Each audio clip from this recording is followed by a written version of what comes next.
Hello, wrestling fans, and welcome to episode 234 of the, I don't know why I went like the 234 of the We Can't Wrestle podcast. The Maxim Brothers here with you. I'm Nate, that's Aaron. Hello, everybody. And this week, brass tacks, we are back into the PWI 500 from 1995. There hasn't been a whole lot to talk about in our intros this week. Plus, these episodes, we really don't have to elaborate on a lot. That's why we like them. There's no prep.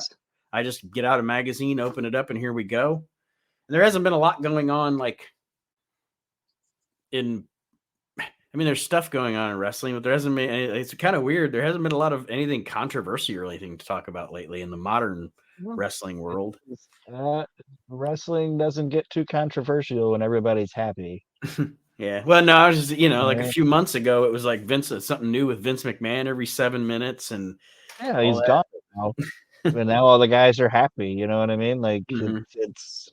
I do think that, just as a side note on that, because we haven't talked about it in a while, I'm kind of convinced that whatever the government has on Vince is going to be pretty wild when it does come out, because that Janelle Grant girl that agreed to put her lawsuit aside for the moment so that the feds could pursue their case. And then it's been really quiet, they haven't it like there's some shit's going to go down. I don't know if it's going to be before Christmas or after Christmas, but I think Vince is in the stew, man. I think he's fucked. Yeah, he might be like let him have one more Christmas with the family. And then Johnny Laurinaitis is gonna Epstein himself. Well, Laurinaitis' wife did divorce him, so he's on his way there. She left his ass. Like, you shitting on people and stuff. You gotta go. Doing threesomes with Vince, you nasty. You nasty. Make contact. She's like, "What am I supposed to do?" She's like, "Figure it out." Figure it out. Yeah, he's like, "What do you want me to do? Get the fuck out!" Right. John Cena and Daniel Bryan are like, "You can't come to the cookouts no more, Laurinaitis." Sorry, buddy. You gotta stay away, Pops. You gotta stay away. She's already got your pictures down and shit. You were out. You were done, son. Well, I don't know if Johnny Ace is going to be in the 1995 500. I guess we'll find out as we go along. We left off last week talking about fucking Ken Patera at 377. So we're going to go to 376 in the 1995 PWI 500. It's Irish Bob Clancy, 5'5", 200 pounds, 3 years pro. BCW mainstay, proves that size isn't everything. Offsets diminutive stature with heart of a giant. Involved in a heated feud with former partner Otis Apollo. Windsor, Ontario native, is one of the top lightweights in the Midwest. I don't know yet. Irish Bob Clancy. I don't know him either. His name sounds like a 1950s, 40s boxer, though. This week, Irish Bob Clancy. Clancy, yeah. I was watching. I have one of those. I have the DVD version of one of those old VHS things that we used to have, like the Glory Days of Wrestling, that has like Buddy Rogers matches on it and stuff. Yeah. I was watching one of those the other day. I don't know why. I still laugh to this day, because when I was a kid, I thought it was so funny that there was a match on there between Buddy Rogers and Bobby Brown. Bobby Brown. Bobby Brown. He ain't humping around. He ain't humping around. We asked him about his underhanded tactics, and he said, "That's my prerogative." It's my prerogative. Still makes me laugh to this day for some reason. That 10-year-old me was like, hey, he's wrestling Bobby Brown. And number 375 is Jack Hammer. There's a creative name. 6'6", 325, 4 years pro, former WWWA heavyweight and intercontinental champion. Competed most recently in the USWA. Also wrestled in the Caribbean and New Jersey Independence. Was trained by the Wild Samoans. Diamond Mike is his devious manager. Two just cliche buttholes. I don't know, like Jackhammer and Diamond Mike. 374, Max Crimson. 6 foot, 251, 3 years pro. Outlaw competes in Pennsylvania Championship Wrestling, where he is one half of the Champions Assault and Battery with Jimmy Dio. Doesn't have many technical skills, but he is a good brawler. He and Dio hold several victories over the Heavenly Bodies. What do we think of the tag team name Assault and Battery?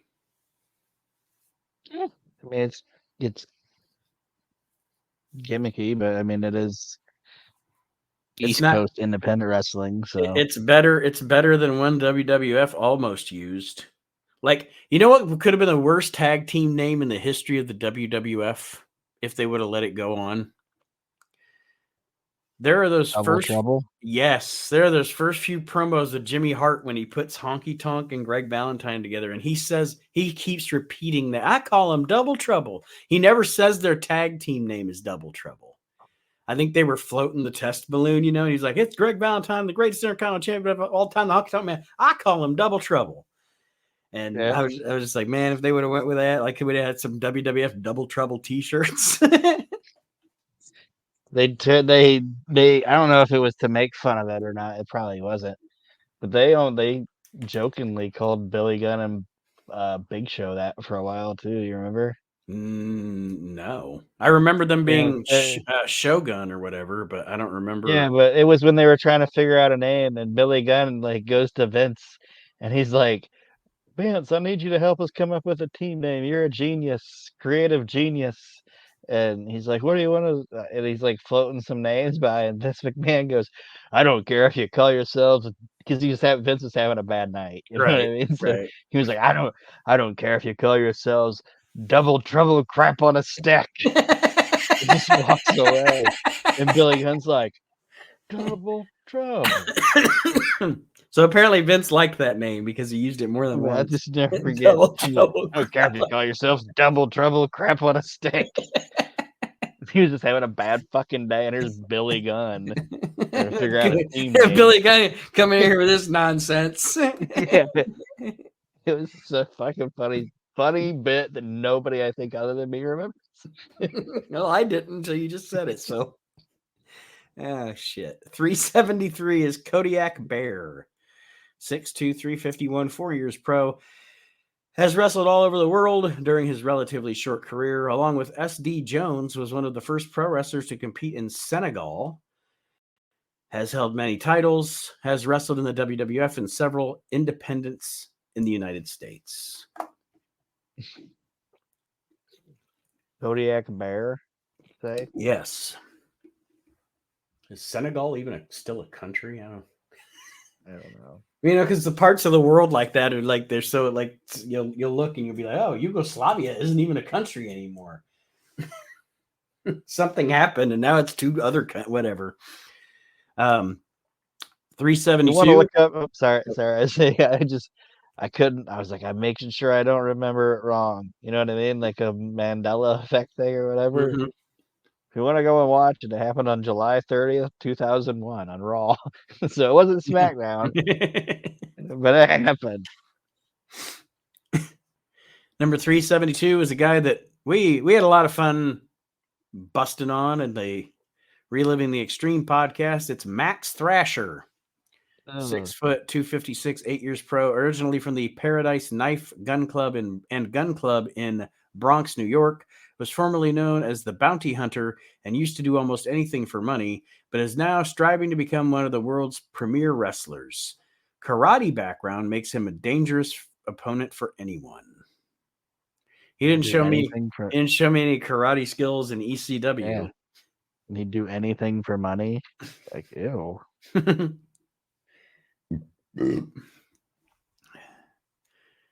Number 371, Kevin Quinn. 6'1", 235, 3 years pro. First dual title holder in Windy City. He holds the middleweight belt and is co-holder of the tag team title with Iron Mike Sampson. Claims to be the one who brought hardcore wrestling to the Midwest. Says he hails from Sin City. I recognize the name Kevin Quinn. I recognize the name too because Windy City Wrestling for some reason was one of the promotions that we get in the second run magazines or whatever that I like keeping up with. Mm-hmm. Like Wrestling Superstars or whatever. Yeah. Yeah. I liked keeping up with Windy City. I don't know if it's because it was like close to us or whatever, but yeah, I liked it. Number 3. Magazine wise, I don't even know if there's footage of it, but you probably watch it on footage and it's shitty, but in the magazines it'll look cool. Yeah. Well, I mean, that's kind of like I don't know. There's certain promotions like that, or when you were a kid. Remember when you were a kid and it was and any wrestling was on TV, you consumed it. It didn't matter. It did not matter Yeah. if it was wrestling. I was going to watch it, and then I'll see. Oh man, I remember that promotion being on, and then I watch it now as an adult on YouTube or something. I'm like, man, that was butt.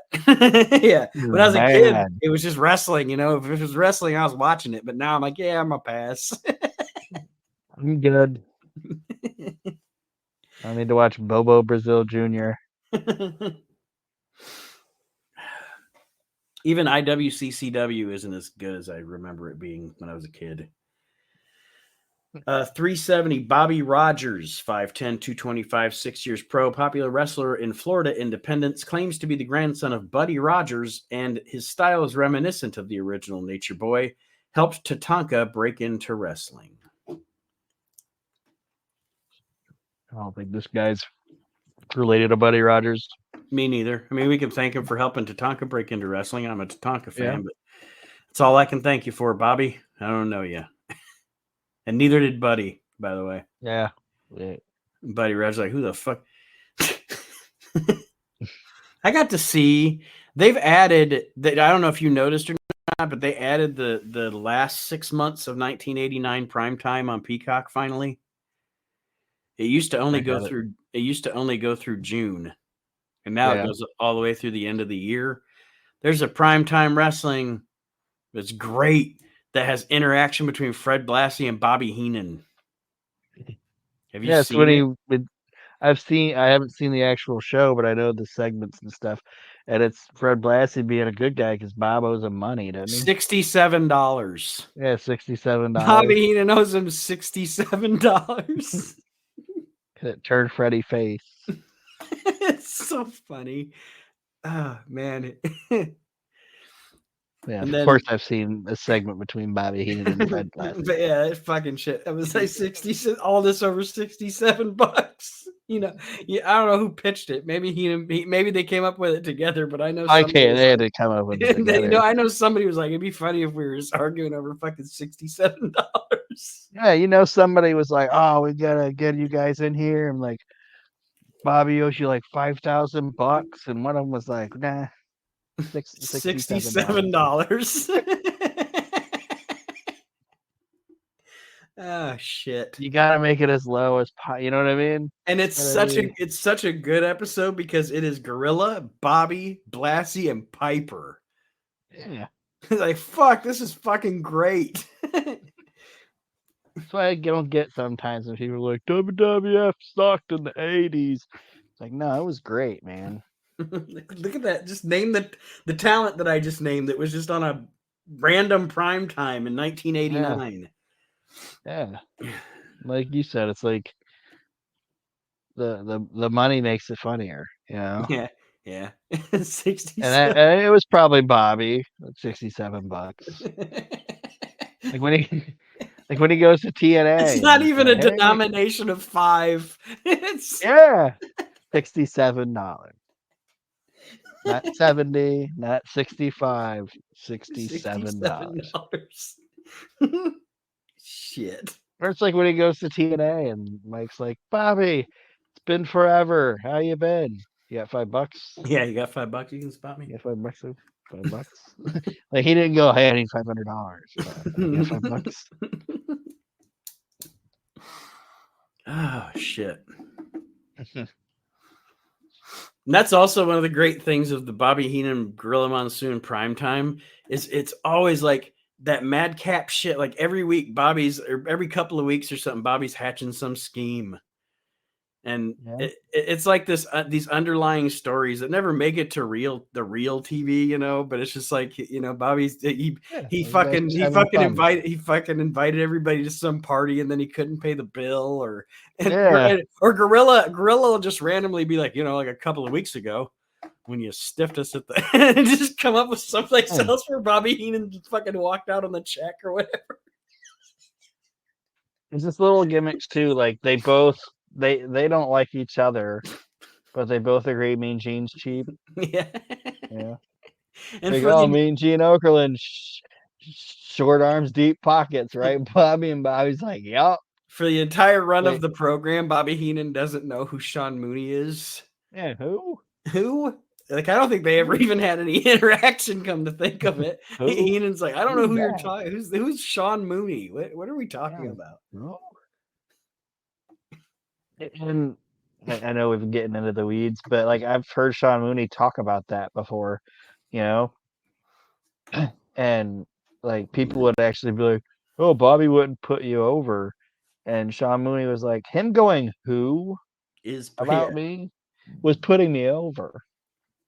You know what I mean? Like, Mhm. there's been like, and Tito said people would say stuff to him about that too, about Jesse, because Mhm. Jesse'd make fun of him about being Mexican or whatever.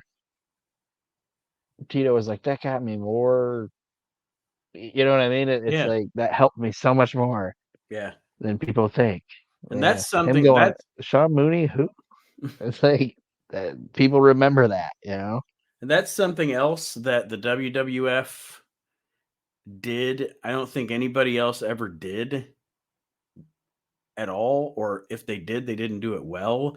And it's something that in the new, more serious kind of, I guess you'd say, sports like approach to the way the WWE is presented now doesn't happen. That anyway, the point I'm getting to is back then in the 80s and the early 90s in the WWF, like the commentators, it seemed like the commentators had their own little community. And They did. they had their shit going on, and then the referees had their own little shit going on, and the bigger picture was the wrestling, and that was the Saturday night's main event and the superstars and everything. But then you've got, like, like you said, we don't see it, but they talk about it, like interactions that Gorilla and Bobby and Okerlund had at the fucking country club last week or whatever. I Yeah. don't know, just so it was so much better. I don't care. It was so much better. Watching those little Coliseum home videos things, there's fucking great humor in that. Hmm. When Gene's teaching him how to golf, he's teaching Bobby how to golf, and he's like, all right, first you step up and you address the ball, and Bobby's like, hello, ball.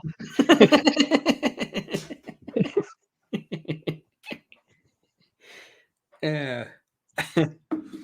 Hello, ball. Hello, ball. All right, back to this 500. Number 369 is Kid Collins, 6 Don't foot know. 230, 10 years pro. 10 years pro. Crafty veteran has held the American States Wrestling Alliance light heavyweight belt for 3 years. Shocked fans by blasting longtime friend Jimmy Lee with a chair recently. Likes to collect poisonous fish. That's the best part of his gimmick. What? Like, I don't think that's illegal. there was nothing interesting about this guy till the end, and now I'm like, okay, I want to hear more. Yeah. Why didn't I you got me lead with that? I got me some Aldo Montoyas. Number 368, Rick Diesel, 6'2", 212, 6 years pro. This Los Angeles, California native is currently wrestling in the AIWF. Former AIWF heavyweight champion, he is currently a top contender for the light title and the U.S. title. Has wrestled Wahoo McDaniel several times. Another name I recognize, Rick Diesel, Deezel. Yeah. There's a lot of 4-letter promotions we've gone through here. And except for Lawler, I've never liked 4 letters in a company. Yeah. I don't know why USWA works, but everything else is kind of, yeah. The only other one that works was because they very, very rarely ever said it by the acronym, and it's World Class Championship Wrestling. They very What is rarely it? said WCCW, Yeah. So that worked. But yeah, you're right. Like AIWF, SPWC, what the fuck? Like it's like And a lot of times, even when they called it, they didn't even call it like world class chant. They'd be like, "Welcome to world class" or what. yeah, You know what I mean? yeah. Like, yeah. Just to me, it's like that's too many. Whatever. 367 is Pez Watley, 5'10", There's still 245, pets. 20 years pro. Frequently competes in Southern Independent cards, has WWF and WCW experience, was known as Pistol Pez for a long time, and rule-breaking Shaska in the South Atlantic. This guy. Shows no signs of slowing down. It's one of those guys that by the time he got to the WWF, they just used him as a jobber. And I don't know why they didn't team up Pistol Pez and Coco Beware in the WWF. I think he was just kind of like Twilight. You know, they're gonna get Yeah, rid of him, or not get rid of him, but he was just there to. get a check. Yeah, and probably just like, hey, Pistol's like, about to retire. Let's give him a run up here or whatever. Everything I know, people liked him. Mm-hmm. And do you know why he was Shaska? Tony Schiavone talked about it. I don't think He was so. supposed to be Shasta Watley, Mm-hmm.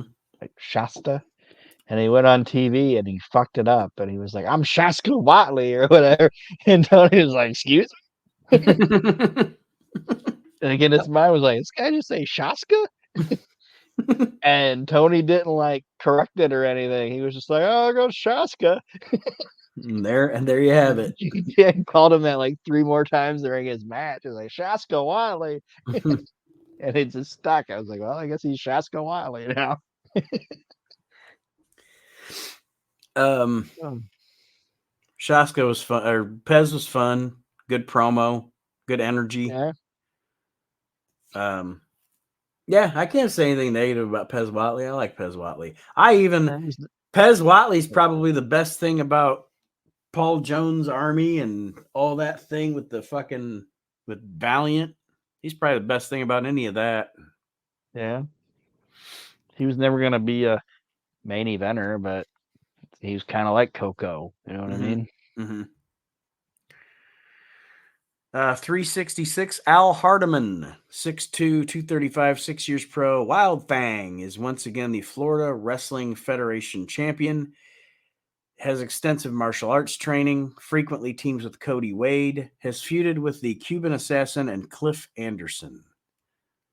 Wild thing, Al Hardiman. Hardiman, yeah. Al Hardiman. You sound like a fucking fat Chicago cop. I'm Al Hardiman. Am our Officer Al Hargett in here? I'm the wild thing. That's what they call me. He's sharing the screen with Stacy Keach. Yeah. What the fuck? Yeah, shit. 365 is Metal Maniac. 6'2", 268, 4 years pro. Has wrestled all over the world because of Snuka, including Singapore and the U.S. independents. He is a trained musician, wears war paint, and speaks in deep, gravelly voice. Has struggled in feud with Jimmy Snuka. And the funny thing is in the caption, because he's one of the pictured wrestlers, the caption says, Metal Maniac still feuds with Jimmy Snuka. It's because he's carrying his bags and driving them around, folks. I saw like the most recent picture of him, and he looks like an extra from The Sopranos. I don't even know if he's still alive, but the last picture I could find of him, I don't know why I was looking up Metal Maniac for whatever, but yeah, he looked like a bit guy in The Sopranos. But he was a fucking joke. One of the guys that's going to try to pop Tony while he's in his car, and then Tony drives away, and the guy's like dragging drunk down the street by Tony's car or whatever. Yeah, or he's just some rando that works for like Paulie or whatever. You know what I mean? Yeah. Yeah, that's what he looks like. 364. Yeah, that guy sucked. Yeah, he was bad. Like he was never any good. Like he was never any good. He was just Snuka's And we're not even talking out of fucking school here, folks. That's a well-known fact. The reason the guy was around all Snook the is time bag is man. he was Snook's bag man. I need somebody to hold my coke. Well, can I wrestle you every You're night a then? Yes, you can you're be a my opponent. you're a lesser Brutus Beefcake. That's what he was. He was Jimmy Snuka's Brutus Beefcake. Hold my shit in case we get pulled over. If I go away, there's lots of money out. If you go away, eh, No I'll big take care of deal. you when you get I'll make out. sure. Yeah, I'll make sure you have cigarettes in the clink. Yeah, and you don't get raped.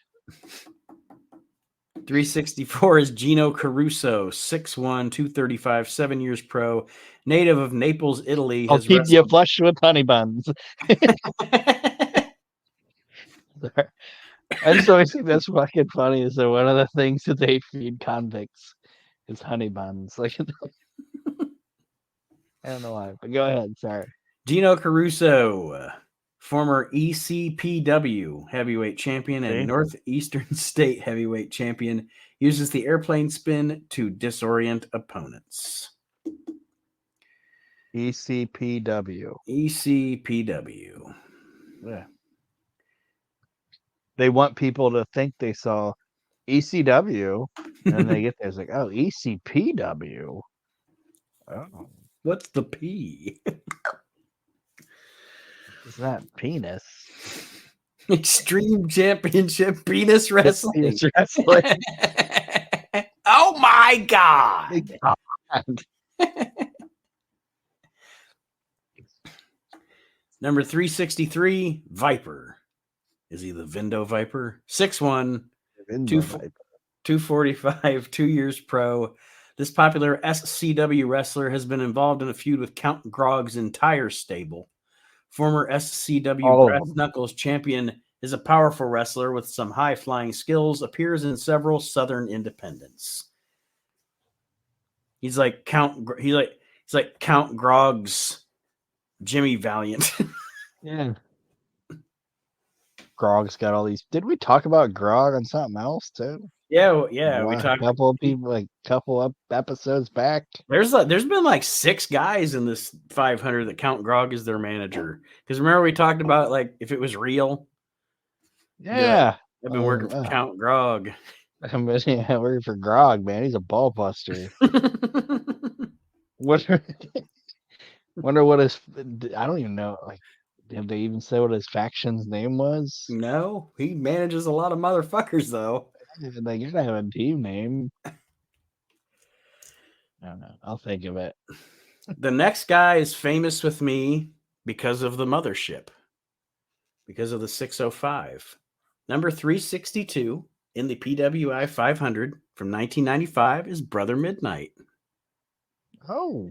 This self-proclaimed modern-day Messiah wrestling evangelist has raised the ire of people in both Canada and the United States, claims to be on a crusade spreading the good word of midnight and preaching kindness.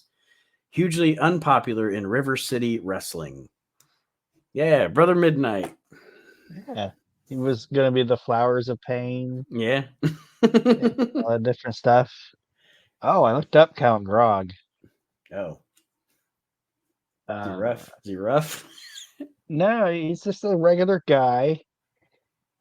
He's not like a wrestler. You know, like I thought maybe he was like a wrestler manager, but he's like he looks like a guy that's just like, you know, a fan of the business or probably had some money and put into it, you know. And he kind of looks like Dr. Demento. I'm looking now too. Yeah, you're right. Count Grog. And it's funny because you said that he's like Boogie Woogie Man. He feuded with the Boogie Woogie Man in the 1990s. Well, all right then. His group was the Brotherhood, initially consisting of Major De Beers and Boris Dragoff. These are some of the. Oh my goodness! There's Rick Link, Manny Fernandez, Casey Thunder, Frank the Tank. He's been called the least employee-friendly boss around by Pro Wrestling Illustrated. Well, you're right. He's a ball He is a buster. ball buster. He is a ball buster. Sorry, I didn't mean to talk too much about Count Grog, but it just interests me. But yeah, Brother Midnight's here, a 362, which anybody that listens to the 605 Super Podcast, you know the magnificence of Brother Midnight. Yes, Brother Midnight. There are times that I just think I'm just going to go back and listen to that whole podcast all over again.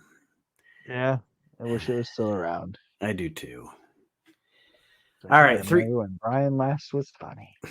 361, Chris Carter. 5'10", 241, 15 years pro, formerly a member of the International Freedom Fighters with Mohammed Saad. They split after losing the MTW tag title to Al Snow and Ray Roberts. Prides himself on his old school style. Good for him. Number 360. This is a mothership heavy episode of, or edition of the 500. Number 360 is Jerry Gray. 6 foot, 250, 14 years pro. The Golden Boy is current world pro wrestling champion, has wrestled virtually all over the world. Native of Akron,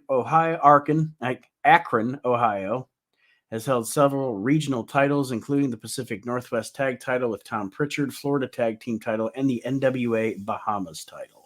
Great storyteller. Great storyteller. This is great storyteller. Yes, Kind of absolutely. like when you talk about Nick Bockway, always like classy. Whatever. That's like, hey, great storyteller.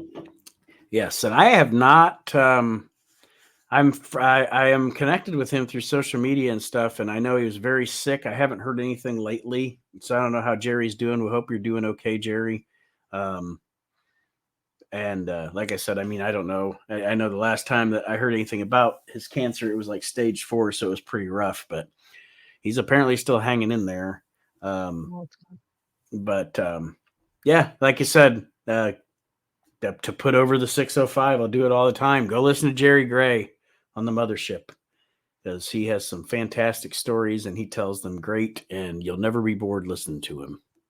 Don't drink not the piss. Don't drink the piss. And also, you know, I won't just talk about his storytelling. I'll just go ahead and say it. You watch him do enhancement work on the Mid-South and the Mid-Atlantic shows. Also a great fucking hand. Yeah. There's a reason that he has great stories, because people wanted him around. Yeah. 359 is the Inferno Kid. 6'4", 215, 1 years pro, just 18 years old. This young grappler will likely blossom into a fine high flyer. Style is reminiscent of the 1-2-3 Kid. Great Frankensteiner from Top Rope. Has great potential. I don't know if he became anybody or not, so I don't know. Not that I know of. 358, Mr. Ooh La La. Oh, yeah. 5'11", 215, 7 years pro. Hated Parisian. Has been co-holder of the ECWA Tag Team title on 6 different occasions, but is now going solo. Outside the ring, he is annoying, but inside the ring, he is a good technical grappler. ECWA fans would love to see him go back to his native land. He was in all the magazines, too. Yes, yes. We've discussed him. Hey. We've discussed him and old Silky Boom Boom here at the WNR. They're famous here on our podcast. Silky Boom Boom. But Mr. Ooh La La is a great name. Yeah, yeah. You know, right from the bat, I'm not gonna like. We're not supposed to like this guy. I don't remember. I don't remember if Dave Dynasty had him as a guest, or if somebody. Maybe it probably was Dave Dynasty, because people like that I want to listen to usually are interviewed by Dave Dynasty. But I think it was Dave had Mr. Ooh La La on as a guest. And you know what else he is? He's actually a really funny, like engaging guy too. I'm sure he is. You can't come up with the gimmick Mr. Ooh La La and not be a funny guy. 357, Russian Assassin 2. Is that Jack Victory? 6'2", 243, 8 years pro, former PWF champion, still carries old Soviet flag to the ring. Will use his chain whenever necessary. Formerly managed by NWA's Paul Jones, but is now managed by Mad Maxine, practitioner of the Russian sickle. I think that is Jack Victory. Well, there's 35. Well, no, but I'm saying like number 2. I know it could be somebody else carrying the gimmick, but Who knows? But I mean, I know Jack Victory did it, but 356 Major De Beers, 5'11", 260, 17 years Count pro. Grog.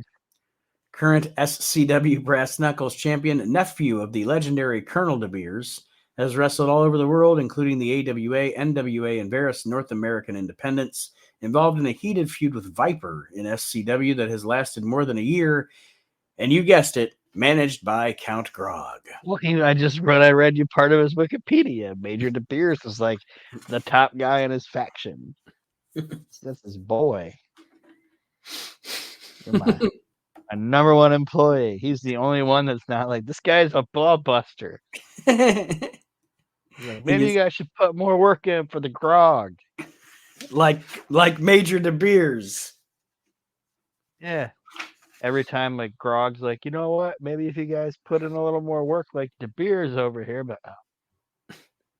fucking always with all the time with the fucking De Beers. He's like, De Beers. Like they're mocking him behind his back. The Bears. The Bears.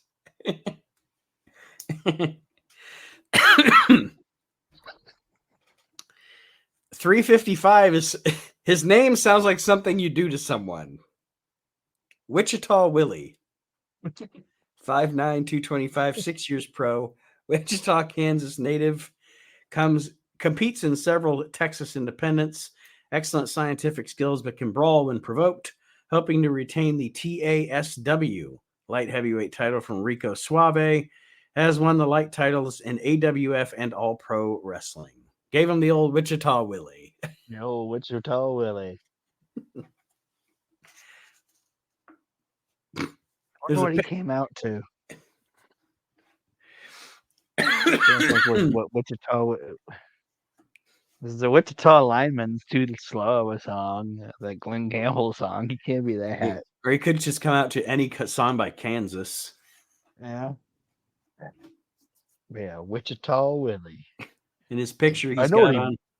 As I say, I'm pretty sure I know what he probably looks like. He actually isn't fat. I'm picturing like a 80s mustache, like Jeep looking employee. Is that what he is? He's got long. He looks like a kind of a chubby Jerry Lynn with No, not what I was expecting. With overalls on that say Wichita Willie on the front of them. Nope, that's not what I was expecting. He looks like chubby Jerry Lynn. I was expecting like, oh, he looks like Jim Croce.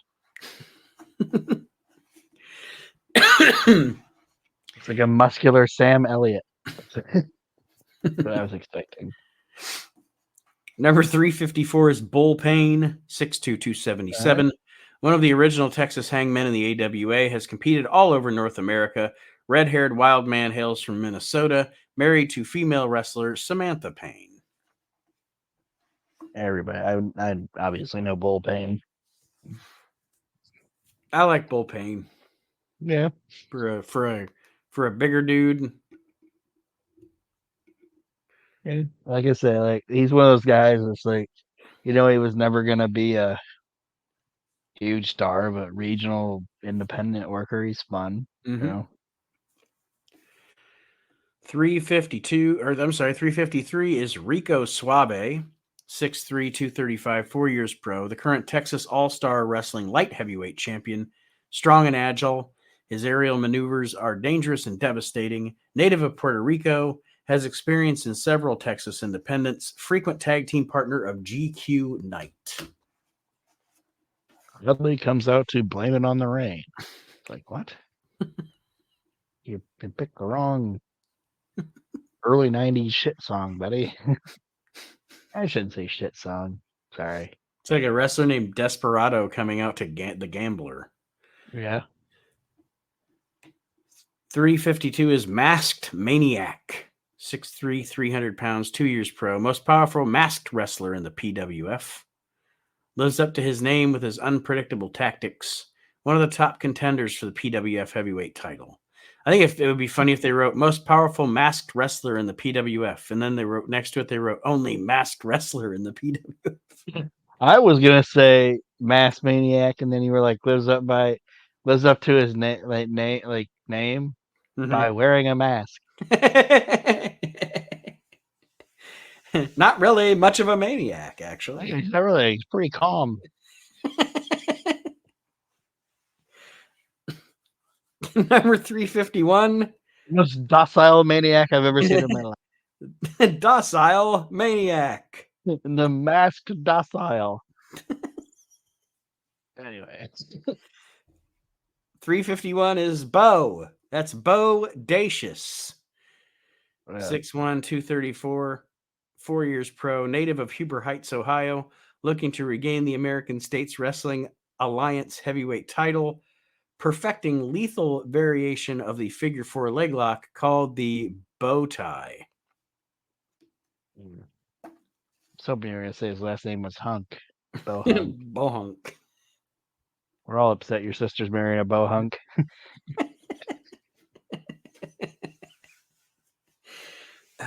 Oh, that movie's fantastic. Yeah. And the only time that anybody really extensively uses that term. Yeah. Just like I just recently, like my love when they're like driving and they're like, Hank, there's your Chinaman or whatever, and then he's like, is he dead? And they're like, and he's like, oh, no more Yankee in my way. And the guy that's like they're like the dad's buddy is with him, you know. And he's like in between them and their parents or whatever, like the old grandparents and and this guy's like, he ain't dead. He's 3 sheets to the wind. Like, because this guy has no relation to these people. right? This drunk Chinaman's the funniest thing in the world. Oh, no more Yankee, my way. Oh, but go ahead. Sorry. No, I was just gonna say that the Bo Hunk thing. They were trying to get that. Like, I just recently, for God knows why I did it, but I watched No Holds Barred for the first time in a long time. It's funny. And I know Vince and Hogan say they wrote that movie. I think Vince and a writer wrote that movie. But anyway, whoever coined the phrase and wanted it to get over, they were hoping the term jock ass was going to get over and become a thing. Because that fucking promoter guy on that movie says jock ass like 50 times in the movie, it seems like. Yeah, jock ass. Kurt Fuller. Mm-hmm. It's actually really funny. Jackass. Dookie. Dookie. What's that smell? Dookie. So fucking stupid. Stupid. And imagine how many times they were like, you know what? Hey Fred? Yeah. We don't think you hit Dookie quite right. we need you to do it again. We need just a little more squeaky. Like, it's your big close up, remember? Yeah. It's so dumb. All right. 350 is Johnny Paradise. 6'1", 237, 5 years pro, one half of Hot Paradise. Yeesh. With partner Scotty Summers. Hot Paradise for the MCW, BCW, Can-Am Tag Team Champs. There's too much to that title name. Until they were stripped for refusing to accept Canadian currency. That's actually really funny. Yeah. You are not paying us Canadian. You need to pay us in American dollars. We're Americans. We get paid American. That's actually really funny. We ain't coming back. That's Like, why? great. Like, they try to give us loonies. I'm out. That's really fucking funny. Involved in a violent feud with Rick Matrix. Despite his violent nature, he is adored by many fans. Oh, wait, I'm reading the wrong fucking guy. Sorry. Johnny Paradise, former ICW Northern States champ, has both WWF and WCW experience. Once had his hands set on fire by Papa Shango. But yeah, that fucking. I don't remember that guy then. Refusing to I remember accept that being on TV. Yeah, Canadian currency. That's funny. No, I remember that guy getting his hand caught on fire because he ran away or whatever. Mm-hmm. Yeah, I remember that. 349 is the guy who I started reading part of his bio a second ago. Sorry. 5'11, 230, 5 years pro. It's Ray Roberts. The Crippler. He's one of the wildest competitors to ever compete in Midwest territorial wrestling. Now wrestles a lot in Steel City Wrestling, involved in a violent feud with Rick Matrix. Despite his violent nature, he is adored by many fans, a hardcore brawler who will stop at nothing to gain victory. That sounds like a Sean Mooney line. He's a hardcore brawler who will stop at nothing to gain victory. And now let's hear some big things about our little brawlers. And then they go to like a Yeah. commercial for Hasbro figures. Yeah. And now check out the WWF in your town.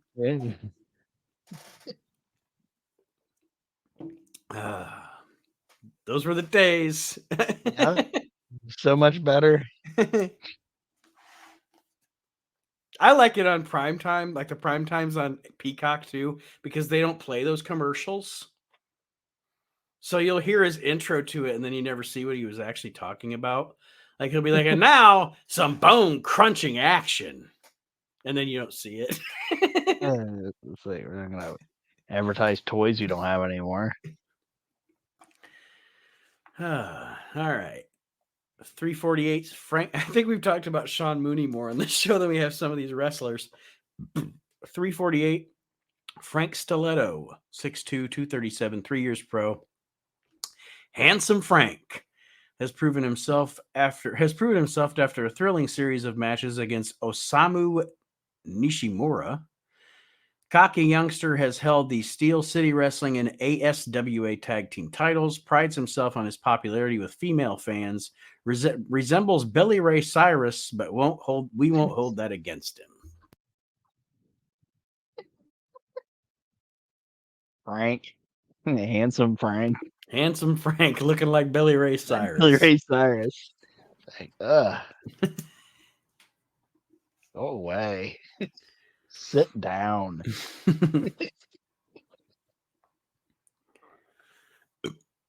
Number 347 is New One Man Gang. I don't think you shouldn't be allowed to do that. Anyway, 6'7", 440, 6 years pro. Uses mammoth splashes as his finisher.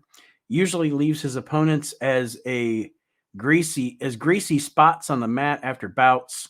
Claims to have never been body slammed. Proudly states that he is much better than the original OMG. Presently in the camp of one of the South's better younger managers, Mad Jack. I don't like this guy just because he presumed to call himself New One Man Gang. Yeah. Fuck off. It's a stupid name. Even if One Man Gang gave you permission, New One Man Gang is a stupid name. You're a stupid idiot. You got Mad Jack over there with you. That only works if there's like a counterpart of Happy Jack. And he comes out to that Who song. Jack wasn't tall, but he wasn't fat. Yeah, that song, yeah. Man, it's like whatever. But yeah, I don't like anything about this guy. Fuck him. You're better. You're not better than One Man Gang, you asshole. That big motherfucker could bump like a champ and was funny as fuck. I remember you meeting him. And, it's funny. I remember you meeting him, and I was like, he's going to put you in a hold. You go take your picture, and you're like, I don't think so. And the minute you got up there, he put you like, what, like a hammer lock? Yes. Like, told you. He's an He OG. knows what he's doing. He's an OG. Yeah. So he's going to put you in a hold.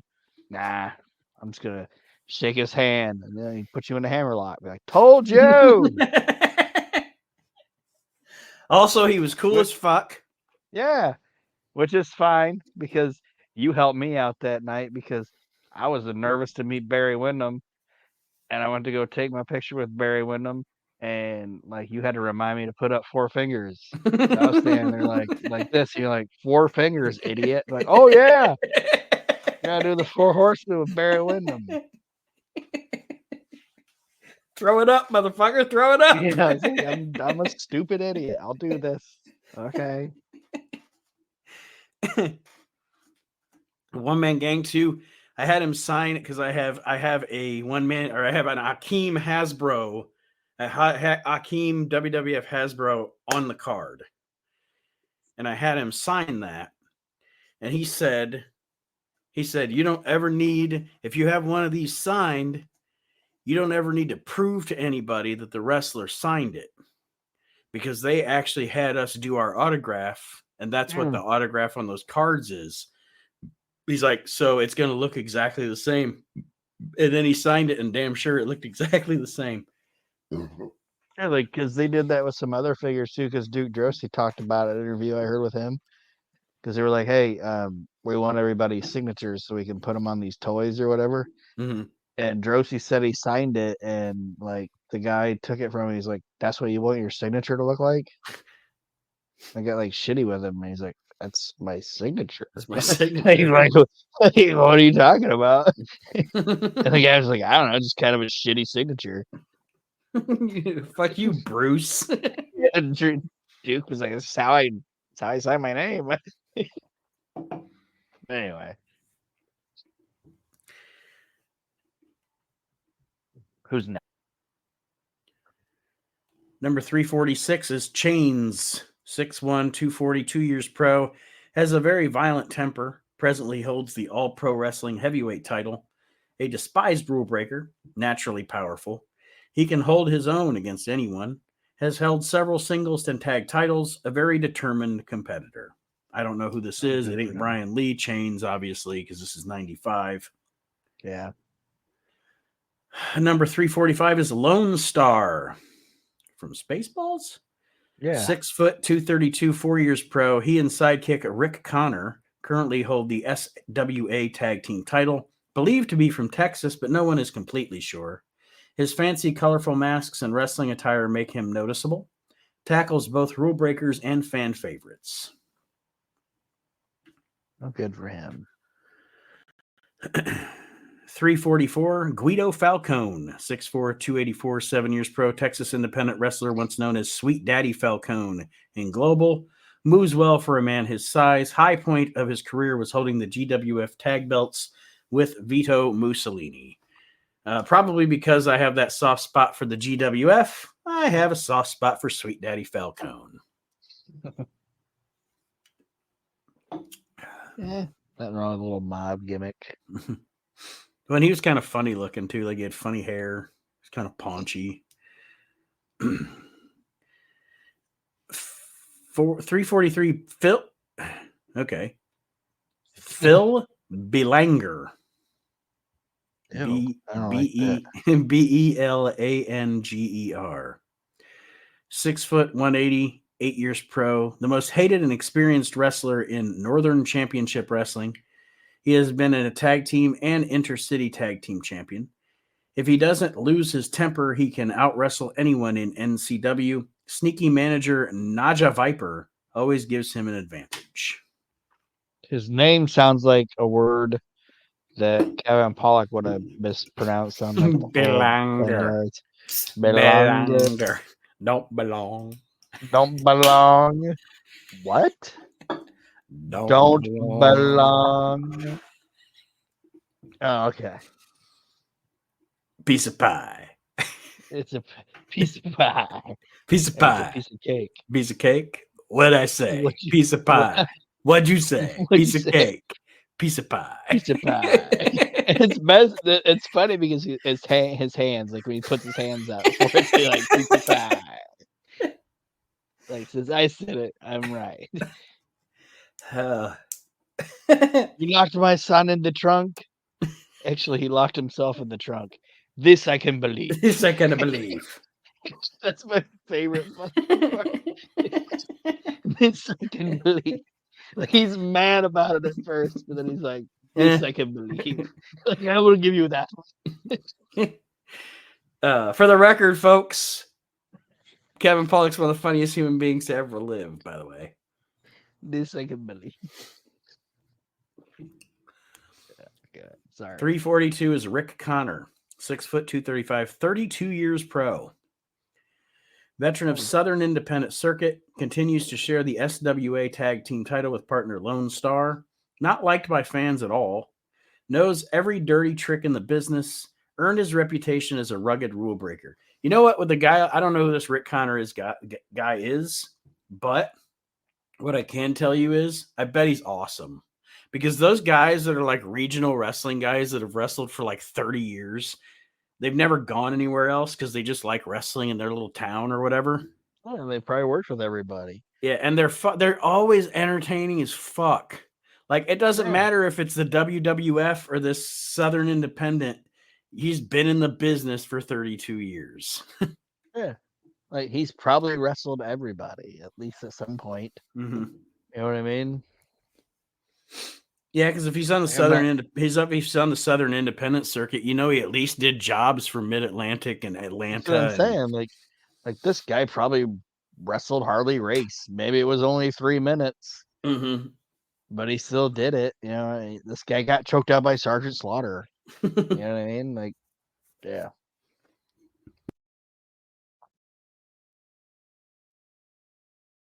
All right, 341. Keith Hart, not that Keith Hart.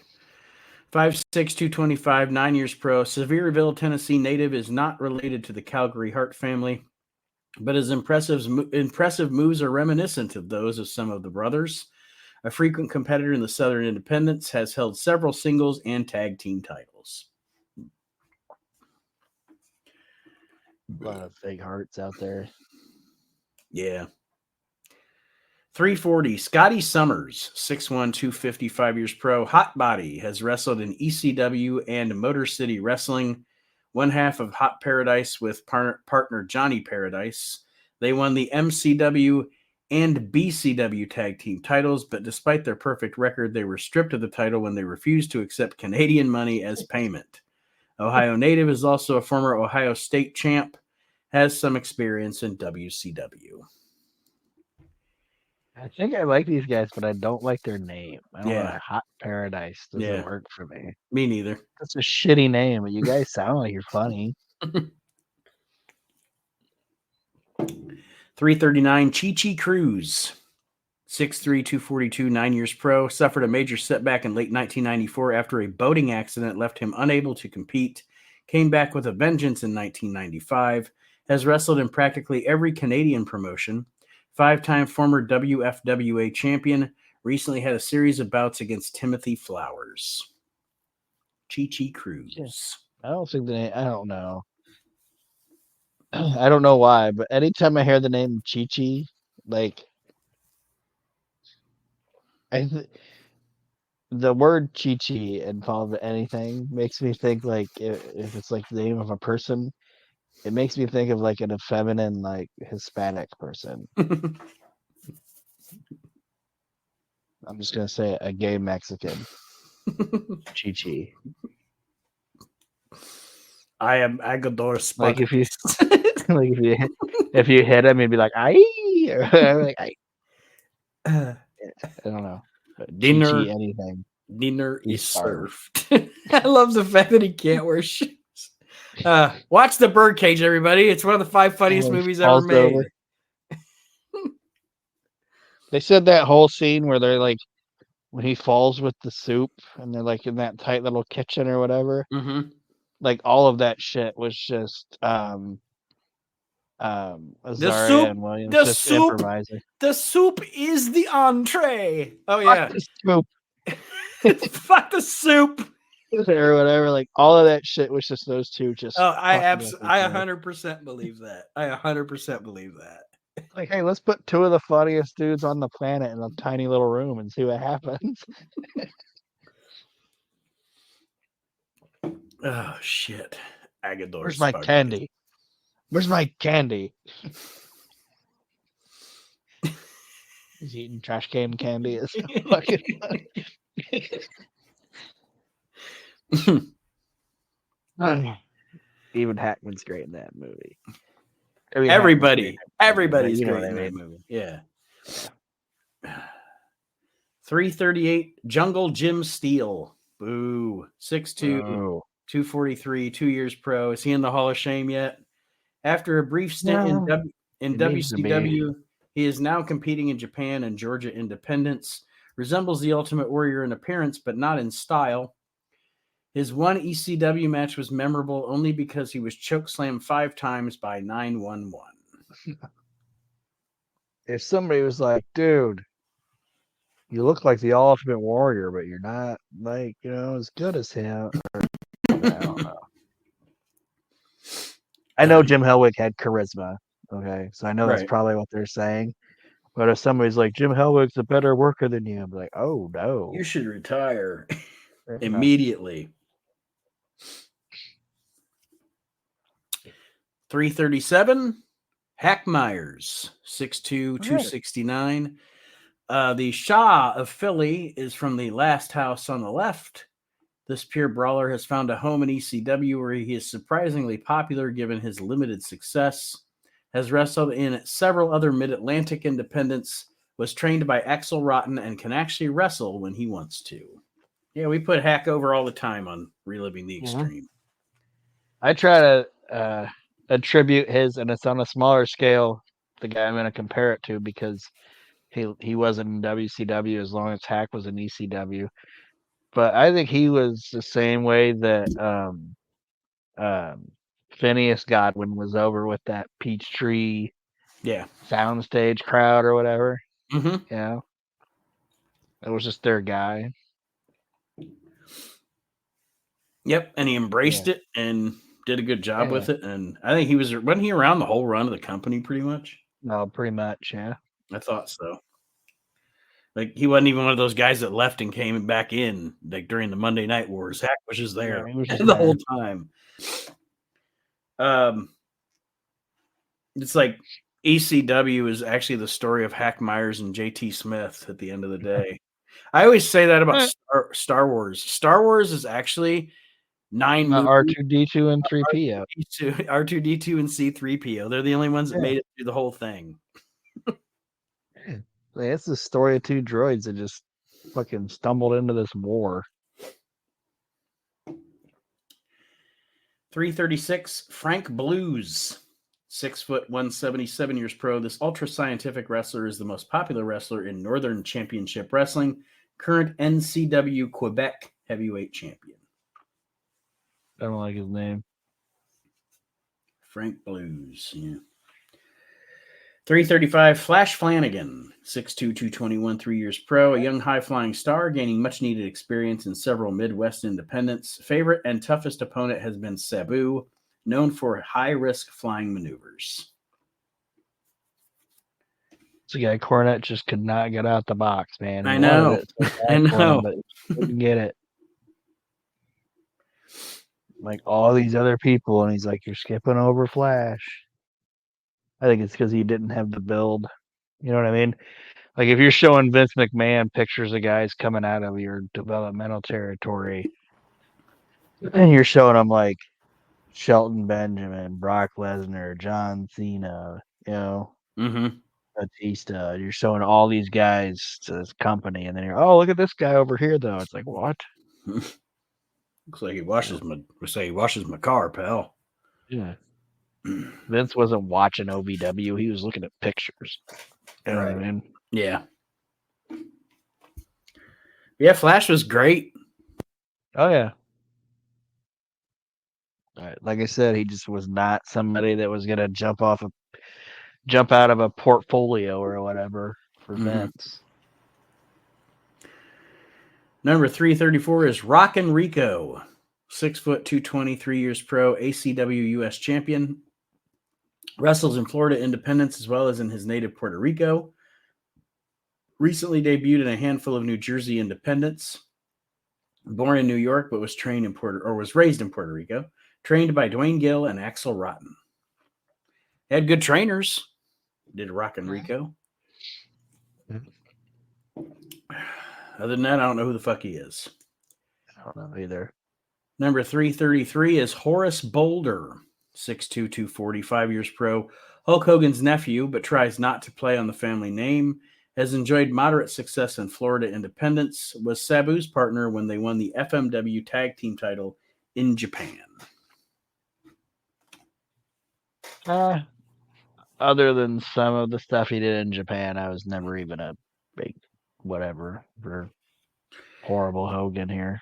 Me neither. And you know what else? He's one of those guys that, like, I don't know if this is going to make sense to anybody or not, but sometimes it just happens. There was something he was built funny too. He had kind of an oddly shaped head, and it wasn't like an oddly shaped head that, you know, where you can say, like, you couldn't say like the Jim Ross would say 8 3/8 or whatever about Prince Albert. He had like a Vincent Price egghead kind of shaped head, and I don't know. I was never a big fan of Horace. And you could tell he was related to Hogan. You know what I mean? Like you could see it in his face or whatever. But he just looked like a discount Hogan, like a doofus. Yeah, like if you left Hulk Hogan out in the sun too long. Oh, I forgot. My Hulk Hogan's out there. And you're like, oh no. And he just gave me the opportunity to use one of my favorite insult words. Doofus? I love the word doofus. Like my two favorite insults are doofus and fucking idiot. I like scuzz bucket. And I don't know why, and I know it's a military term, and I've never been a military person or whatever, but I do like the insult shitbird. You stupid shitbird. I don't know why it's so funny to me, but yeah. I love calling people scuzz buckets. I don't know. I just love doofus. Like you doofus. 332 is Jimmy Garvin. Yeah. Yeah.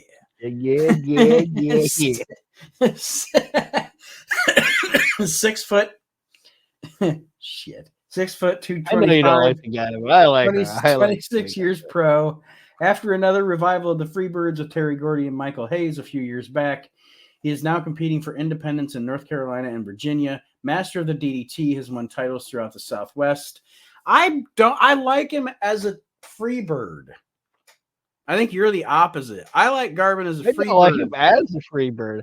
I like him out of it. Like I know you do. We're the opposite. Like I don't like singles Jimmy Garvin. I like Freebird Jimmy Garvin. He'd like have his big sparkly gloves and like hairspray going all over the place. And he's like, yeah. Wahoo like, Daniels. Yeah, shit with Wahoo, and then like when he feuded with Kevin, and Kevin made him work for him and shit. Like I love that shit. And I wouldn't have minded him as a Freebird with Mike Hayes if they would have called him anything else. But when they were together, it's like those guys aren't the Freebirds. You know what I mean? Like I know he was the like the unofficial fourth Freebird when they were in Texas or whatever, but those guys aren't the Freebirds to me. I understand what you're saying. Like I said, Freebird or not a Freebird, I like Jimmy Garvin in a tag team with Michael Hayes. I am not a fan of the Jimmy Garvin singles stuff. So I like him as a heel. That doesn't mean it sucks. That just means I'm not a fan of it. You know what I mean? Yeah, I like him as a heel with his big gloves and the hairspray going all over and his big afro and his furry body acting like he's all sexy and shit. It's fucking great to me. And then he wound up looking like a fucking. I don't even know how to describe him now, but he looks like just like some guy that works at the bank. Yeah. Can you get me approved for that loan? Yeah. Yeah. Why are you wearing those gloves?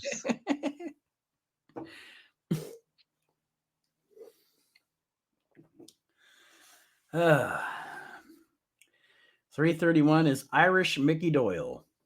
5'11", 221, 25 years pro. Veteran from Michigan, has superb pile driver. Has won many regional titles facing opponents such as Killer Brooks and Greg Valentine. 1971 NWA Rookie of the Year.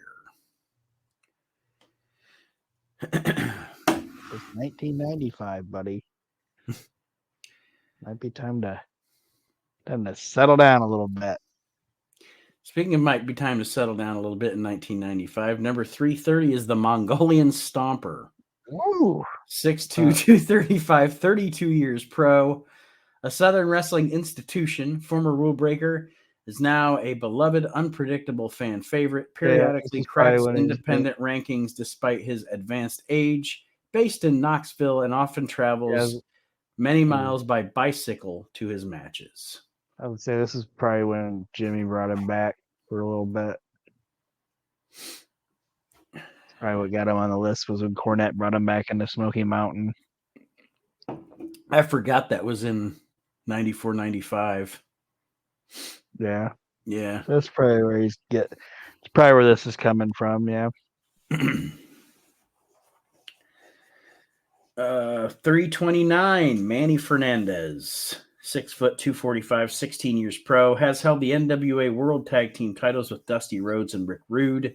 Raging Bull, still wrestles regularly in Eastern Independence. Has seen better days, but is still a tenacious competitor. You're like Manny Fernandez. Him and Rude in the MWO. They were great. I was about to say it. Or as he'll forever be known, Willie Willie. Willie.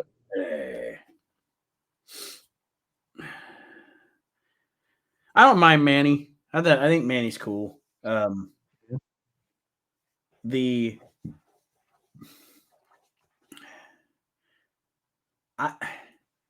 prefer him. Actually, the funny thing is I actually prefer him as a babyface, but you're right. Like, that's probably being with Rude and Manny was probably the most tolerable Paul Jones ever was to me as a manager.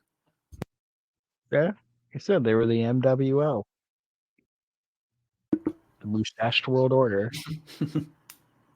There's never been a collection of guys that had more fabulous mustaches than when it was Paul Jones, Rick Rude, Manny Fernandez. Number 328. Man, we got a lot. The past 1, 2, 3, 4, 5. 1, 2, 3, 4. Got over 110 years combined experience in the past 5 wrestlers. Number 328 is Senkaras. 6'3", 230, 27 years pro. The most famous rule breaker in Mexico. Mil Mascara's toughest feud was against him in the 1970s. His loser must retire match in 1993 against Conan drew the largest crowd ever for a wrestling card in Mexico, 55,000. Lost a loser must unmask match to Rayo de Jalisco Jr. in 1990 and now wrestles without a mask. He was supposed to retire. Huh? Didn't he lose? Didn't you say he lost a retirement match to Conan? Conan retired, but briefly. It was one of those brief. Conan. Yeah, I know. I was just being facetious. It's nobody retires in wrestling. Number 327 is a guy that's going to have a big career after 95. John Hawk. 6'7", 285, 3 years pro, former Los Angeles Raiders tackle, is now competing for CWA in Austria. Shared the global tag team title with Bobby Duncombe Jr. Excellent lariat clothesline, hails from Sweetwater, Texas. And, of course, that is going to be John Bradshaw Layfield. Is going to be a guy that shows that being loyal,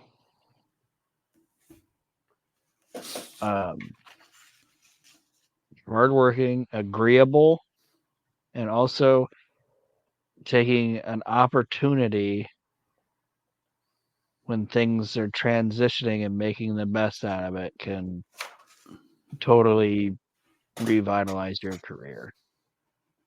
Yes. That's what he did. Yes. JBL was in that JBL character came in a transitional time when it was fucking weird in that company, you know. I And mean, Johnny Ace had tried these other people and that shit wasn't working.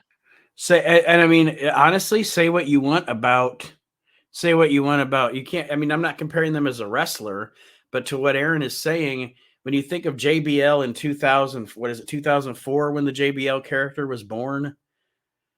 Yeah. Think JBL in 2004. Compare that to Bret Hart in 92, 93 WWF. Like you said, taking advantage of change and an opportunity, you know. Like these guys, like some of your big stars are leaving. And Bret was Yeah. loyal, like you said, he was loyal Yeah. and he was trustworthy, and he took that opportunity. And same with JBL. You're absolutely right. We don't have anybody to work with the Undertaker, or we don't have anybody to work with Eddie. Mm-hmm. And it's like, well, Eddie trusts and loves JBL, and JBL loves him. And who's gonna do the best to protect Eddie because he's our new big star or whatever? John will. That's his best friend. You know what I mean? Mm-hmm. So, and that guy. I know people can say he's a bully and everything like that, and that ain't cool. But him being loyal to his friends and his company ended up paying dividends for him, because I'm Yep. sure in '97 he could have definitely been like, you know what, I'm gonna go somewhere else and see what I can get. Mm-hmm. And he didn't do it. So he's one of my favorites. Number 326 is Rod Price, 6'2", 265, 6 years pro. After excelling in global for years, he is now dominating the Texas independents. Solid professional with a mean streak. LA native suffered from the embarrassment and financial loss of having his hair weave ripped out in a 1993 match against Chris Adams. Yeah, I don't know why he never did more. I don't either. Rod Price was a good worker, good personality. I like Rod Price. And again, there's some of those guys at GWF. I just have that soft spot for GWF, but so I don't know if it's because I like the company or I really like them, but he was great.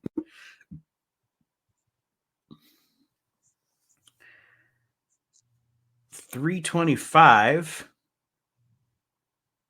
Demon Hellstorm. 5'11", 241, 5 years pro. Comes from the bowels of hell. Current Sunshine Wrestling Federation champion, as a fan favorite, believe it or not. Involved in several Singapore caning matches with the Cuban Assassin and SWF and other Florida independents. Demon Hellstorm is a fan favorite. Okay. Demon Hellstorm is a fan favorite.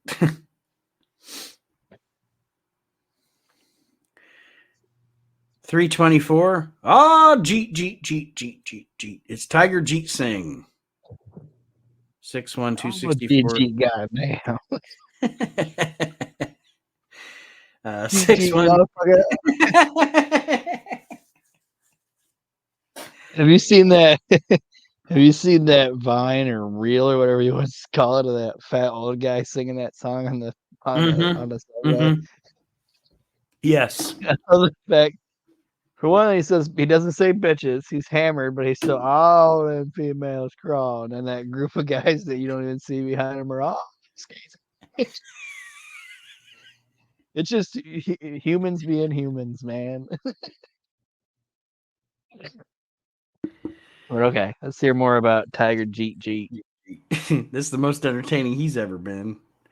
Yeah. Veteran of the mat wars, now wrestles mainly in Japan, still brings a sword to the ring and tries to attack opponents with it before the bell sounds. Currently feuding with Kendo Nagasaki. has not lost his killer instinct, prefers to take matches outside the ring where he can use chairs and tables to full advantage. I say that about the entertaining thing. And sometimes I take an approach to people like I don't know how much of Tiger Jeet Singh I've seen, and I know I haven't seen him in his prime. So maybe in his prime he was really good. Maybe the way he presented himself as a scary fucking I don't know.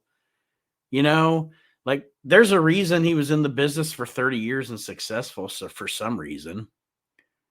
Yeah, I But guess. from what I've seen, not a fan. There's probably somebody that, watched him in 19 fucking 65 in Japan or 1966 or something. Oh, he was a menace and blah blah blah. You know what I mean? But Well, I think he sucked. He probably sucked back then too. Um, I just the most I think I remember of him ever is when in Foley's book when he talks about his wife. He's like, "Who's that old guy you're wrestling?" Oh, that's Tiger Jeet saying, "I can see his balls." I think his balls were out in some picture between him and Mick. Like, ew. But he sucked, and what was that like? Was Tiger Ali his grandson or his son or something. whatever? It's his son. Yeah, he sucked. Jim Ross doesn't like to bury a lot of people. You know what I mean? Mm-hmm. He'll He's try to find political. He's positives, political. uh, Yeah. but like it's like Buff Bagwell, the Ultimate Warrior, and Tiger Ali saying he will just bury them. Like, I've never heard him say anything positive about Tiger Ali saying I don't know if it was a warrior, the warrior. the Warrior. It's all garbage. 323 is a guy that I thought stunk.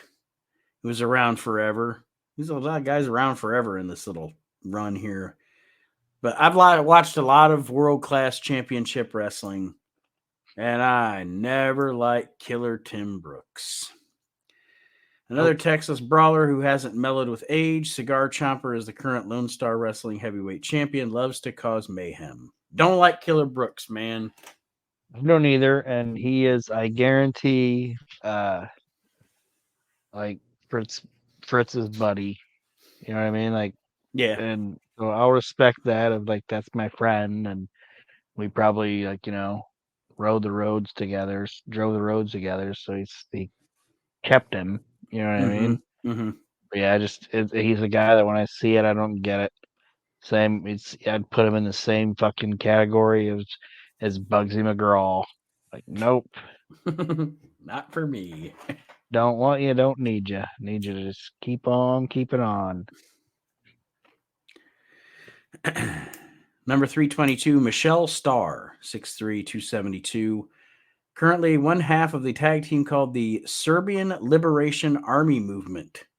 Two-time former WCCW heavyweight champion, recovered from the serious face injury he suffered last year. Blonde hair and makeup remind many of Adrian Street. I don't know anything about this guy. Me neither. I don't know anything about the Serbian muscle bowel movement or whatever you said there. I don't know what that is. 321. You had a little bit of a bowel movement. And I What I made that noise with my mouth, a fart noise, because you said I bowel thought you movement. actually farted. I'm like, ooh, that's audible as shit. He said a vampiro. Yeah, that would have been better. I'd know it was fake. Hit my music. Hit my fucking music. Go ahead. Sorry. Number 321, Bubba, is the Iron Sheik. 6 foot 262, 22 years pro. Legendary rule breaker, competes in independence in Japan. Famed as WWF World Champion between Bob Backlund and Hulk Hogan, although his reign lasted all of 28 days. Former Iranian Olympian. I want to say something real quick about Iron Sheik. There are things that can be said negatively about Iron Sheik. There are things that can be said positively about Iron Sheik. But you know what is one thing you can say about Iron Sheik? For sure. He is one of the realest motherfuckers in the history of the business. Yeah. Sheik, there ain't no And fake with Sheik. Sheik is fucking yeah, real. and there's Jin nobody Min. else like him. You know what I mean? Like there's Yeah. nobody else that's ever walked the face of the planet. Not even just in professional wrestling. That's what I'm The face saying. of the It's a planet fucking that's real like Iron motherfucker, Sheik. man. Unique. A unique individual. Yes. And He had a camel named Claude. yeah, and You know, you just came up with that. Claude. Yes. Claude. Yes. Jin Min, Uh yes. Jin Min. Um and I know like, you know, he had drug problems and alcohol problems and shit like that. But he's another guy that we say it about people. I've never heard anybody say like a shitty thing about Nope. the guy, Iron Sheik. Nope. Because even like from everything I've ever heard, even when he was fucked up, he was never the guy that was fucked up and gonna like cause you harm, or you know what I mean? He was just the Yeah. guy that was gonna be fucked up. Like you might be worried about his health, you might be worried about his Yeah. well-being, but he's not gonna get fucked up and like start a fight with you or beat up a hooker, or Sheik just wants to get fucked up. Good for him. You know what I Like, mean? Like that documentary of it or whatever. Like he seemed like he cared about his family and his daughters and mhm. you know all that shit. And one of his daughters get killed or whatever. Yeah, I think her either fiance or husband murdered her. Yeah. So you know what? The guy's fucked up. Yeah, his daughter died. I don't have kids, but I'm sure that's something you never ever get over. Mm-hmm. You know, and like, like it's just the thing. You know, like he had problems already, and then that happened to him. So of Right. course he's gonna be a little fucked up or what. I'm not trying to get depressing or whatever, but that fucking dude was entertaining, and like I said, I don't think there's ever was or ever gonna be another person like that guy. You know what I mean? I absolutely agree. It's just Absolutely agree. there's not very many people you can say like, oh, there's nobody else that's like that person, but there's nobody else that's like that guy. Well, and that's who we're going to end with this week, the Iron Sheik, because we're about our 90 minutes. And as the Sheik would Yeah. tell you, intelligent Americhan know that the We Can't Wrestle podcast is one of the best, funniest Yeah. podcasts on the planet. And we encourage you, as we do every single week, to tell all of your friends, your neighbors, your mother, your wife, your mistress, your brother, everybody. Tell your butcher, not Bob the Butcher, but your butcher, about the We Can't Wrestle podcast. We have fun here. We don't take ourselves too seriously. We don't take anything really too seriously. The only thing I take seriously on this show is that Hall of Fame. I'm like a fucking nerd about that. But other than that, it is balls to the wall all the time. Whatever happens, happens. Whoever shows up, shows up. But we have fun doing this show, and we hope you have fun listening to it. And Aaron, do you have any parting words for the folks this week before we sign off? Pretty much what you said, and just listen to Reliving the Extreme as well, and like, share, and review. That's the way to get the word out. All right. We will continue next week through this PWI 500 from 1995. Next week, we will start with number 320. But until then, have a great week, everybody. And we'll see you on the next episode of the We Can't Wrestle podcast.